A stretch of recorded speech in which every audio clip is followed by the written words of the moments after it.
There's a man who contradicts. Wait, he's the type of guy who tell you there's no first place,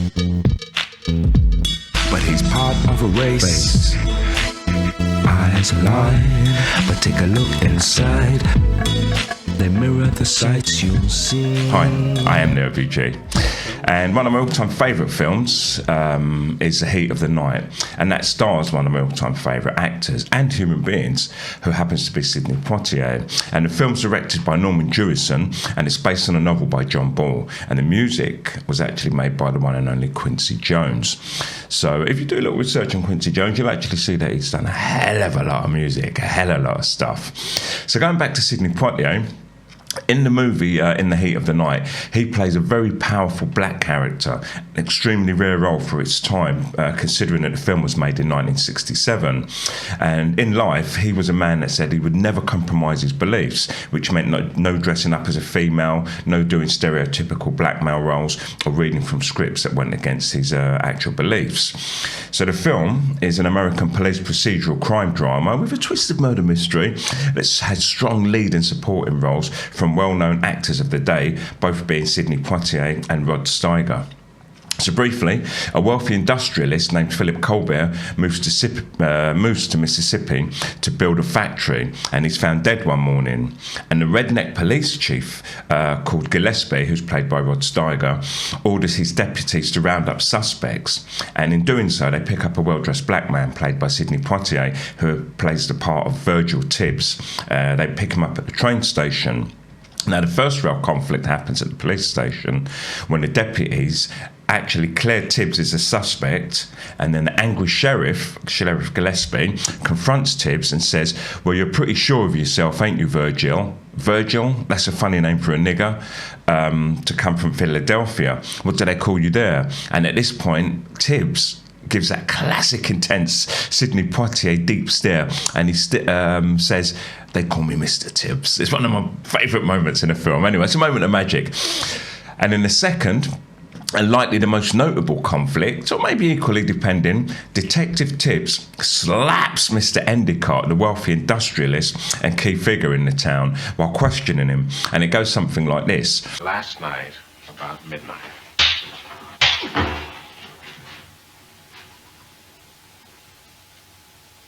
Gillespie? Yeah, You saw it. I saw it. Well, what are you gonna do about it? I don't know. Tibbs and Gillespie are visiting Endicott in his greenhouse to obtain information regarding the murder of Colbert. And Endicott, who was unaware that he was being questioned at the beginning of this scene, finds out as the investigators were leaving. So as Tibbs calmly starts asking Endicott about Colbert, Endicott suddenly slaps him across the face. And Endicott's a white man who's not being used to being questioned by a black man. He's infuriated by the idea of being questioned by Tibbs. However, Tibbs, who is from Philadelphia and not used to the Mississippi treatment, immediately slaps him back, and even harder. And now Endicott, along with Gillespie and the black servant cowering in the background, which is great acting, by the way, watch him carefully if you see the movie, they stare at Tibbs in shock, while Tibbs glares back at Endicott. Now, Endicott asks Chief Gillespie what he intends to do about it, to which Gillespie responds, "I don't know." And they leave him in a state of limbo. And then Endicott tells Tibbs in the shaky voice, "There was a time when I could have had you shot." And it's a powerful scene. It's such a powerful scene. So anyway, Tibbs leaves in the lead, followed by Gillespie and the servant, while Endicott actually begins to cry. And once again, I said it's such a powerful scene, beautiful acting by everybody, very, very, very poignant, and also the depth and meaning of it is, can't be understated. So overstated. So anyway, Tibbs' slap almost didn't make it into the film, as you can imagine, because the civil rights movement was in full swing at the time, and the still prevalent racist attitudes in the USA were even stronger then. However, Sidney Poitier, he requested that it be added to the script, despite the fact that the actual slap wasn't in the original novel, which it was based on. So Sidney Poitier stated, that allowing his character to do nothing after the slap would be going against the values which his parents had instilled in him. And that's something that my mother instilled into me also. Never let anybody slap you. A lesson that I'm always going to carry with me forever. And also lends its my actions, from the film. So the film also ends with a very powerful scene in which the sheriff drives Tibbs to the train station, and he actually carries his luggage. And as they depart, they shake hands, and the sheriff smiles, and he genuinely tells Tibbs to take care. And Tibbs breaks into a smile for the first time in the film, and it's a beautiful scene. However, who am I without a moan? Now, the end scene, it gave me kind of mixed feelings in that I do get fed up sometimes seeing racists portrayed as jolly good fellows with happy endings at the end of films so often. However, I was content with my inner optimist, as I believe that showing such positive change would have an effect on its viewers, as films do, and could very likely create a better person in some of the viewers. So, In the Heat of the Night is a fantastic movie. Go watch it, and happy birthday, Sidney Poitier. I am the OBG.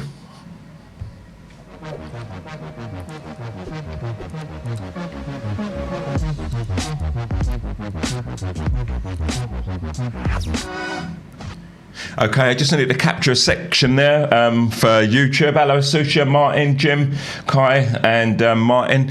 I just wanted to capture a section there for YouTube because it was Sidney Poitier's birthday, and even though many people have heard of him, many people haven't actually seen his films, or maybe they've seen one of his films. And I think he's one of those actors that's worth following, just to go and see 4 or 5 of his films. And it's not just about race, like when you see someone who stands up for everybody in their beliefs against violence, against prejudice and small-mindedness and so on. This is a barrier that he managed to cross, and this is why it's worth seeing him, because as my mother raised me up to say, never let anybody slap you, and I'm just that way. If I win or lose a fight, I'm going to fight anyway, purely because it's an inconvenience for the person and also I've got a good chance of winning. And I think if you're angry enough and in your head you've got that Sidney Poitier slap, you can't lose anyway. And I know I talk about violence often, but that's life, it happens. So a slap's it's better than a punch sometimes. You can slap faster because you've got an open hand and your muscles aren't so tense and so on. And this is a true story. I've done this loads in my life, and my friends from my late teenage years will tell you this. If, they'd back me up on it. If someone stood in front of me and they're ready to go to action, slap and just put your hand, get your hand back down. And I believe to this day it tricks the brain. Slap, get your hand down, say yeah and what. And what happens is the brain's like, and it doesn't know what hit it. And rather than going into fight mode, unless you're a trained fighter, like Martin, most people would go into a flee mode, because the brain's just been, the body's just been struck, and the brain hasn't had time to work out where it's come from, and it reacts in strange ways. And they dealt with that brilliantly in the film. The shock of Mr Endicott being slapped back by Sidney Poitier and Mr Tibbs. He cries at the end, and it's a powerful scene, and regardless of the fact that he's a hardcore racist in the film, you still feel sorry for him to see a man break down and so on. It's just a powerful scene. I really recommend the film. It's called In the Heat of the Night with Sidney Poitier. And even though there's that tension and the way they're trying to show prejudice in the film, it's just a good movie anyway, a good kind of police procedural drama, a good murder mystery, and I think it's enjoyable. Guess who's coming to dinner as well? Sidney Poitier. Amazing film. It's just really funny. It's actually a film about racism once again, but it's a kind of comedy.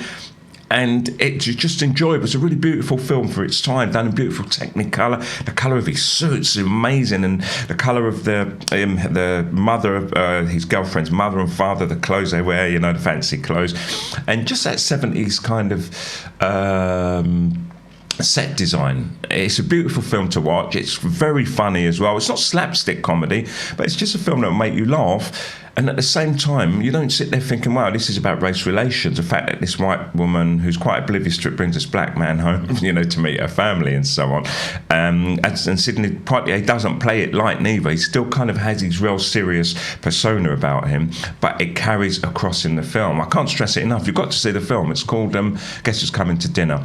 Also, another Sidney Poitier film. I didn't intend to do this, but I'm on a roll now. And I'd recommend this also, To Sir With Love. Oh my God, you will cry in this film. It's a beautiful film in that it's not only about race, it's about a teacher who comes, like typical, I suppose you could say it's an old trope, a teacher who comes to a really tough school with unruly students who are a class which always causes their teachers to quit. And they're racist. It's London in the 60s, late 60s, towards him, but he wins them all over individually. The real tough, rough kid who pulls a knife on him, the girl who kind of fancies him, the other girl, the students who don't understand him at first, who don't want to work, but he wins them over. And now it sounds like your old classic trope, but it works. And the beauty of it is it is done in reverse, because very often in films, and it's something that doesn't sit well with me really, it happens, so it's based on true life, I get it, but it's typically about the white hero. They go downtown. It's just that it's exaggerated too much sometimes. Like, they have, what's her name, Sharon Stone, I believe it was, or someone in Dangerous Minds. They go to the deepest part of Brooklyn and they educate the savage native kids by teaching them Shakespeare. They don't show them anything that's of their own culture or grow on. They just go and go, this teacher's won the kids over how English literature, and stuff like that. And it's got its place, I get it, but it's overdone a lot. Or the other trope, going off at a side, is where they get the white kid who comes in to an all-black town and he's not accepted because those blacks are damn racist, and they're all dancers. These black kids got a natural kind of rhythm going on, and he goes in and wins the dance competition, and the black girlfriend it's got to stop. Do you know what I mean? But To Sir With Love turns that on its head, and it has a black teacher going into a white school and winning them over with Shakespeare. But it's so well done. Right, To Sir With Love. Yeah, it's a great film. I just discussed it. Hi, Lindsay. Didn't you do a cowboy movie? I'm not sure, actually. I only seen about, as I said, 5 or 6 of his films, and they're the films that everyone knows about. And I like him, so I read a lot about his biography and, a lot of his life and the character he is and portrays, which I explained in the first section, which was a take for YouTube. So, go back and watch that, please. But I don't know his filmography. I've seen it listed loads of times, to be honest. But, some of them I see... I've never seen a Western, that's all. It's never been obvious. I've got one on hold at the moment to watch. I didn't even know it existed. I downloaded it about 3 months ago and still haven't watched it, where he plays a part of a surgeon in an American hospital. I think this film was made in the very early 60s, and a racist is taken in who's bleeding profusely, and he has to save the guy, and there's conflicts going on with the racist family and the black surgeon and so on, and it looks really, really powerful. And I know it's going to be good because Sidney Poitier is very careful about the roles that he plays and the scripts that he takes on. And as I said, he even added the slap in the Mr Tibbs scene, even though it wasn't in the novel. And I think he beautifully crafts his position and tries to play a level playing field. He's not like a hardcore, like pro-black, this has to be in that sense. He's hardcore in the sense of equality, and he wants a level playing field, and I think he's done it really, really well throughout his life. And from that alone, people have always liked him. There's no negativity to be said or seen about him. And it was his birthday. I think he's 92. And happy birthday, sir. OBG.